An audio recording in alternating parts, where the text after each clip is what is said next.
Hindi ba siya yung taga-Bingawan? Yung nakalaban mo sa boxing? Yung halos pumatay sa tatay mo? Ang lakas ng loob. Pumarito pa talaga sa baluarte natin. Hoy, nag-aamon ka ba? Wika ng tambay. Lalagpasan lang sana ni Moymoy ang kinalalagyan ng mga ito. Kaso nga lang nakahanda na ang mga tambay. Anumang oras ay susugod na sa kanya. Sandali lang kayo naman. Parang hindi magkakilala. Ilang beses na tayo nagpang-abot sa nagaganap na boxing sa iba't ibang lugar. Magkakaibigan na tayo, di ba? Kumusta pala mga pre? Ang laki ng katawan nyo eh. Sa pagkakaalala ko dati, parang walis tingting yung katawan nyo. Ang payat nyo kaya noon. Imbis na mauto ang mga kausap, lalong nagalit ang mga ito sa sinabi niya. Kuya Sungot, huwag mo kaming angasan sa baluarte namin ha. Baka gusto mong umuwi ng walang ngipin. Malas mo ngayon, dahil marami kami, nag-iisa ka lang. Kung hindi man ako nanalo sa'yo sa loob ng ring, baka dito matatalo na kita. Wika ng tambay. Ilang beses niya itong natalo sa boxing. Mga tropa, kalmaan nyo lang. Hindi kayo ang pinunta ko dito, kaya pwede ba manahimik na kayo? Ang sakit nyo sa tenga eh. Parang mga latang walang laman. Puro ingay. Wala namang ibubuga. Talagang bastos yung bunganga mo, no? Tara mga pre, upakan na natin to! Sumugod ang mga tambay, pero hindi umubra kay Moymoy ang kanilang atake. Ilang sandali lang ang lumipas. Lahat sila ay dumadaing. Gumagapang na lamang sa lupa. Oh, baka kasalanan ko pang nagkaganyan kayo ha. Kitang-kita ni Manang Tendera. Kayo ang nauna, hindi po ba?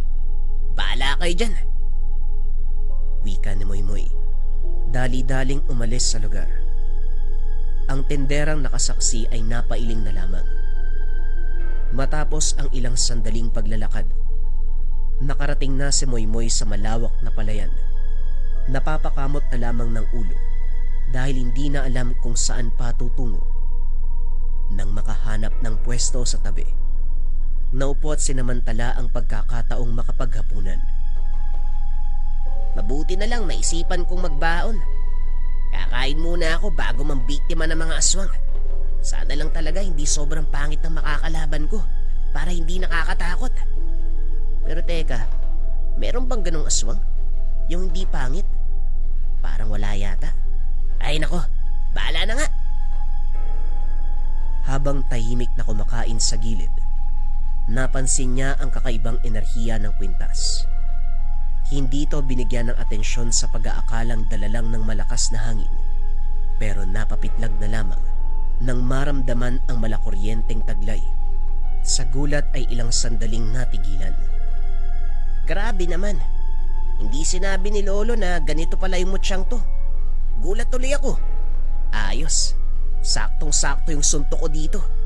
Tama lang talaga sa akin na inutos ni Lolo Simon ang gawain ito. Lagot sa akin tong aswang. Ang tanong lang, saang lupalop ko ba yun mahanap? Di na bali. Kung tutulungan ako ng mutya, madali lang ang trabaho.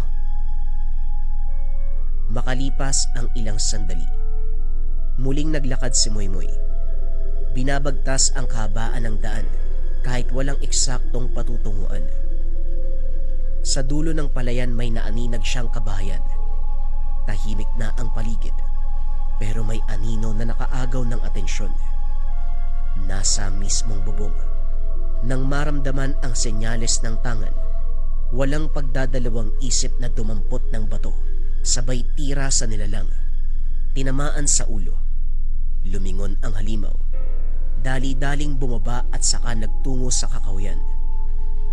Mabilis ang mga akbang na kaagad sinundan ng binata.